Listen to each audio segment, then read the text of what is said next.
Sa umaga, umiinom ako guys ng barley grass powder.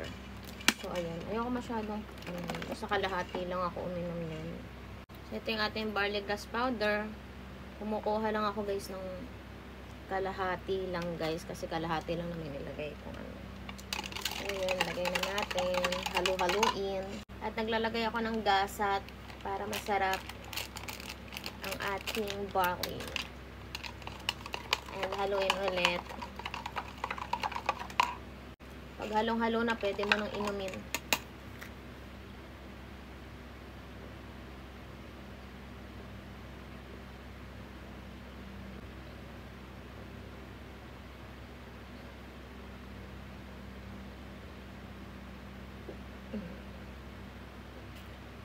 Gusto ko kinakain guys yung huli. Ayan, kasi may gasat.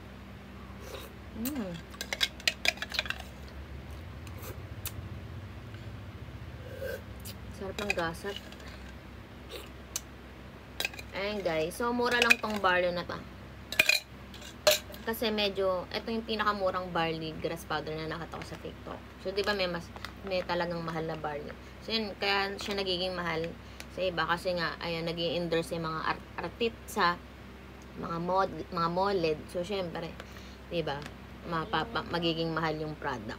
So, kasi nga, nagbabayad sila ng mahal sa mga artista at moled. So, ayan guys, diyan ko pala nabili sa aking yellow basket. Mura lang yung Tagala. I-check out nyo na kung gusto nyo rin. Basta diyan ako umu-order sa yellow basket ko.